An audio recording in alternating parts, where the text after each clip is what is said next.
Welcome to Dark Hours FM, where real horror meets the unknown. You can now listen to every episode, explore new stories, and uncover what hides behind the mic at DarkHours-FM.com, the official home of the dark. Tonight's story, Season 3, Episode 6, The Ninth Tent. Let's begin. Nobody remembered who brought up the old trail marker. It was Dee, probably. She was always the one digging through her phone at midnight, reading aloud from some thread she'd found. Local legends, disappearances, things that supposedly happened in the county decades ago. The rest of us were too tired to really care. We'd done 11 miles that day through some genuinely brutal elevation gain, and everyone was boneless around the fire, boots off, half asleep. The campsite was tucked into a clearing deep in the Monongahela National Forest, 2 miles off the nearest logging road. We'd picked it because the map showed a creek nearby, and the creek was real. You could hear it. A low, constant sound just behind the dark line of trees, like whispering that never quite resolves into words. There were 8 of us. 3 two-person tents and 2 solos.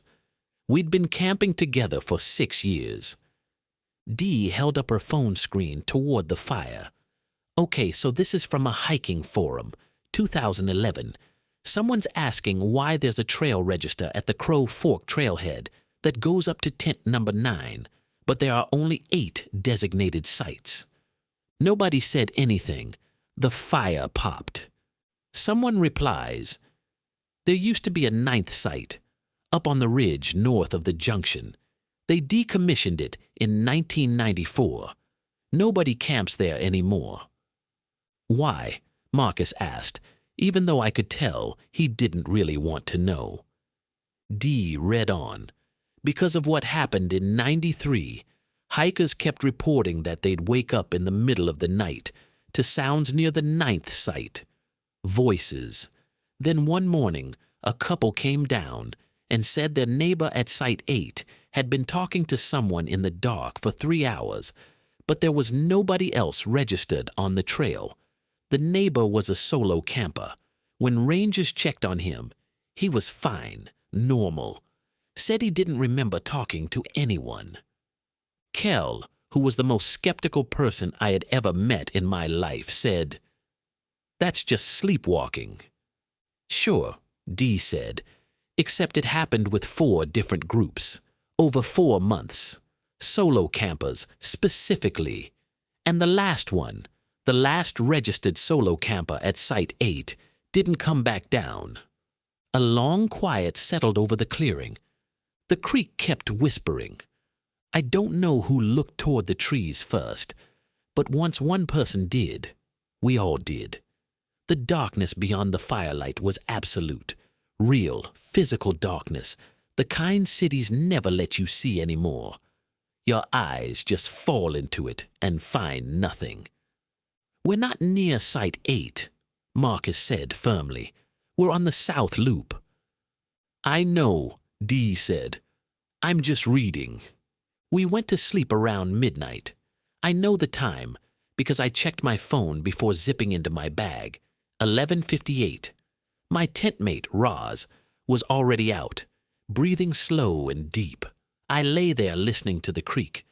I'm not sure when I woke up. What woke me was silence. The creek had stopped.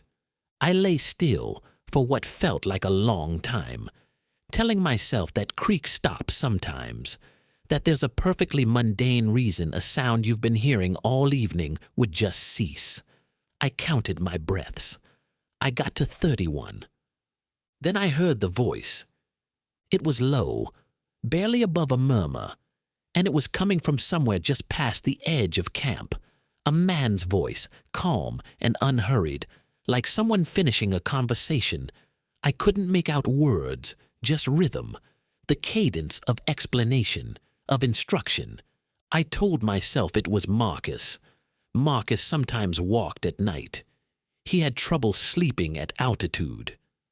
Then I heard Marcus, from inside his tent, snore. I lay still. The voice outside continued evenly, patient. It didn't sound lost or distressed. It sounded like someone who had found exactly what they were looking for and was taking their time. I unzipped my bag by millimeters. Roz didn't stir. I put my face against the mesh of the tent door and looked out. The fire had burned down to a low orange glow, and in that orange I could see the outline of the camp. The tents, the bear canister, the pile of boots, the folding chairs. I could see the tree line.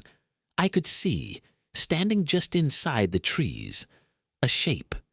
It was a person, or it was person-shaped, tall, still, standing with its arms at its sides in a way that felt slightly wrong, not stiff, just deliberate, like someone performing the posture of relaxation rather than actually relaxed.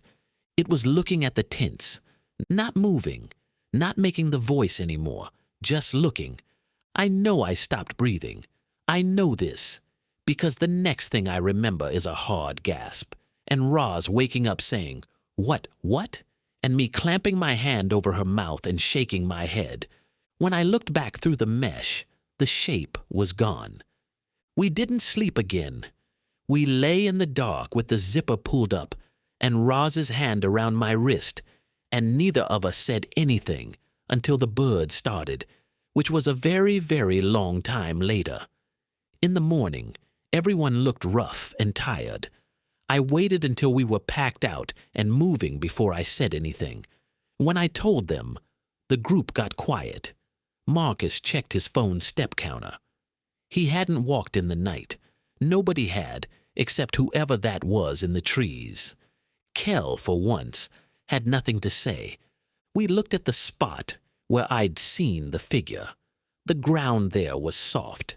That particular mix of pine duff and creek silt that holds impressions easily. There were no footprints. There was, however, a trail marker nailed to the tree at chest height.